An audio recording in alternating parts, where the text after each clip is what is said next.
열왕기하 18장 1절에서부터 16절 말씀입니다. 이스라엘의 왕 엘라의 아들 호세아 제3년에 유다 왕 아하스의 아들 히스기야가 왕이 되니 그가 왕이 될 때의 나이가 25세라. 예루살렘에서 29년간 다스리니라.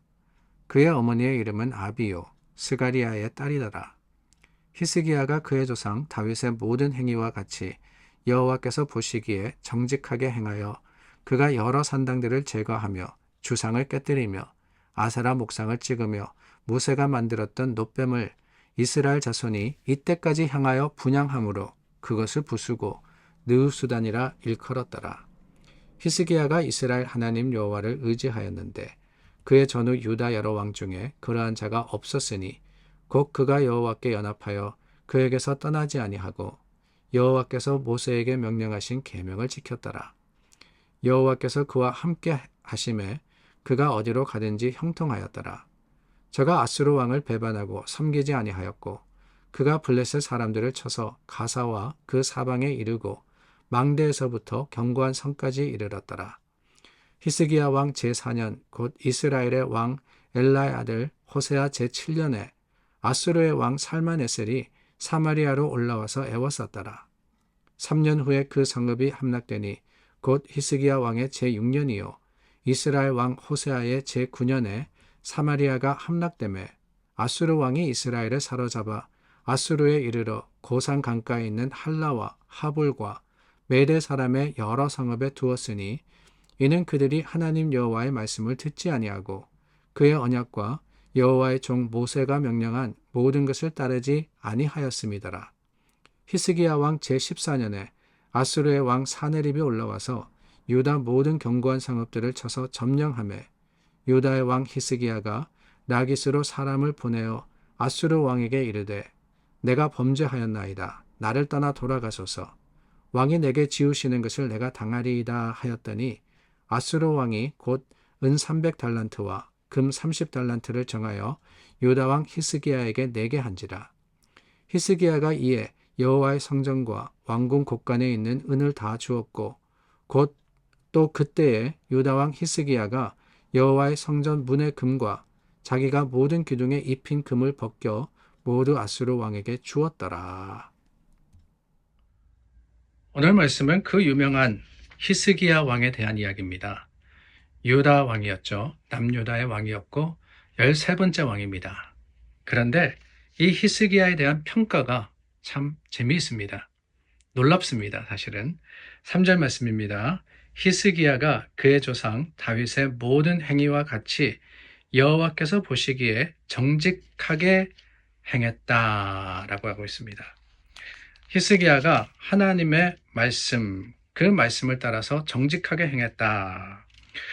바로 전 왕이 누구였느냐? 아하스였죠. 아하스가 하나님의 말씀대로 정직하게 행하지 않았다라고 평가를 받았다 했습니다.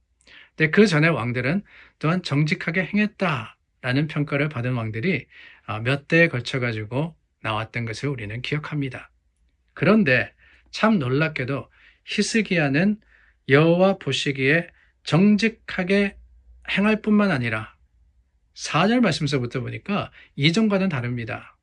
산당을 제거하고 주상을 깨뜨리고 아세라 목상을 찍으며 심지어는 모세가 만든 놋뱀을 이스라엘 백성이 그것을 가지고 우상 숭배하니까 아니 물론 그 놋뱀을 통해서 이 뱀에 물린 자들이 나음을 얻었습니다. 그런데 시간이 지나면서 어떻게 되느냐? 사람들이 하나님을 경배하는 것이 아니라 그 놋뱀을 가지고 그 앞에서 절하고 그 앞에서 제사 드리고 이러더라는 거예요. 그래서 그 놋뱀마저도 부숩니다. 그 놋뱀마다 부숩니다. 이 모습은 이전의 다른 왕들과는 완전히 다른 모습이었습니다. 남유다의 왕이 몇 명 있었다고 말씀을 드렸죠? 20명입니다. 1대부터 20대 왕까지 있는데요. 그 20명 중에 정직하게 행했다라는 평가를 받은 사람이 반 조금 덜 된다라고 했던 것이 기억이 나요. 정확하게 8명입니다. 20명 중에 8명이 하나님 보시기에 정직하게 행했다라는 평가를 받았습니다. 그런데 그 중에 대부분은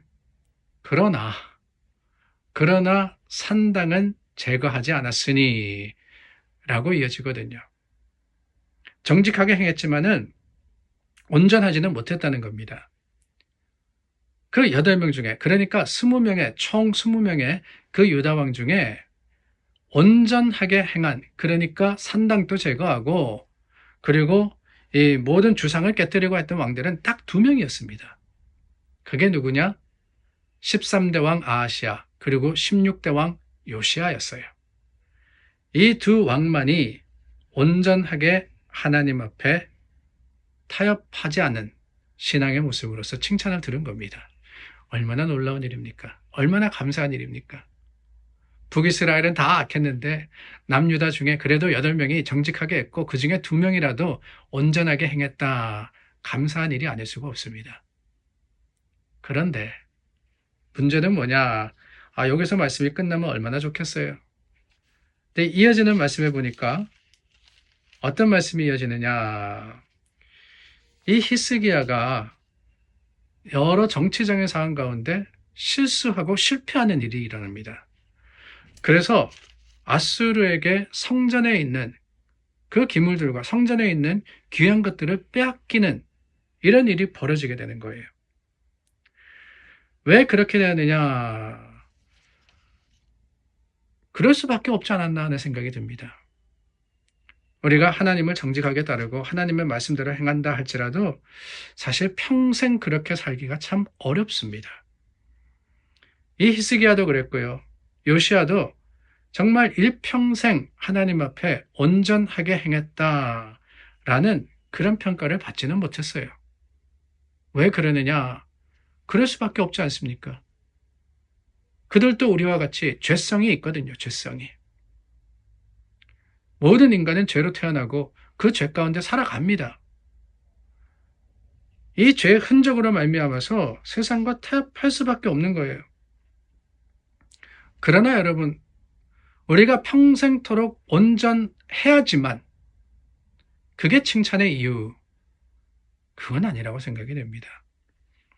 히스기야가 하나님으로부터 정직하게 행함으로써 칭찬 들었던 이유는 그가 평생에 아무런 흠이 없어서가 아니었습니다. 아무런 잘못이 없었다고요? 그렇지 않습니다. 그도 실수합니다. 그도 잘못합니다. 실패했습니다. 그러나 그럼에도 불구하고 5절과 6절 말씀에 보니까 하나님이 그를 칭찬하신 분명한 이유가 드러나는데 먼저는 5절 말씀에 이스라엘 하나님 여호와를 의지했다라고 하고 있어요. 하나님을 의지했다. 잘 나갈 때만이 아니었습니다. 그가 실패했을 때도 하나님을 의지합니다. 실수했을 때도 하나님 앞에 나왔습니다. 고백합니다. 회개합니다. 그리고 돌이키는 거예요. 그게 하나님 보시기에 선했던 것이지요. 하나님을 의지했음을 우리는 보며 바로 이것이 하나님의 칭찬의 이유였구나 라는 것을 깨닫습니다. 근데 그것만이 아니고요. 6절 말씀에 보니까 그가 여호와와 연합하여서 그에게서 떠나지 아니하고 계명을 지켰더라라고 했어요. 자, 어떤 순간이든 어떤 형편이든 여전히 하나님을 붙듭니다. 근데 하나님을 붙든다라고 하는 것이 우리가 생각하듯이 어려운 일이 있으면 하나님께 나와서 기도하고 하나님 해결해 주십시오. 이게 다가 아니라 계명을 지켰더라. 말씀대로 살기를 애썼다는 거예요. 물론 완전하게 100% 말씀을 하나도 어기지 않고 살 수는 없죠. 그거는 불가능일 겁니다.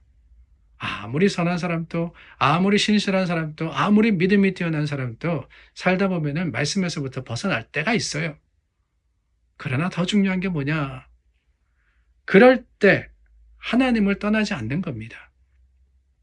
그럴 때 오히려 하나님을 더 간절하게 붙들고 찾는 거예요. 그럴 때 하나님의 말씀을 더욱더 신실하게 마음으로 받고 삶으로 살아가면 하나님이 그 모습을 의롭다고 칭하시는 거 아니겠습니까? 저와 여러분, 오늘 말씀이 교훈이 되고 또한 도전이 되기를 원합니다. 히스기야 완전하지는 못했지만은 하나님 안에서 최선을 다했던 그의 삶의 모습을 칭찬하셨듯이 오늘 주님의 칭찬을 듣고 하나님의 뜻대로 행하는 귀한 하루가 될 수 있기를 예수님의 이름으로 축원합니다. 기도하겠습니다. 참 좋으신 하나님, 하나님의 말씀이 살아 역사하는 귀한 하루가 되기를 원합니다. 주님의 뜻대로 행하고 그 뜻을 지켜 하나님의 거룩하심을 드러내는 귀한 하루를 살아가게 도와주시옵소서. 예수님의 이름으로 기도드립니다. 아멘.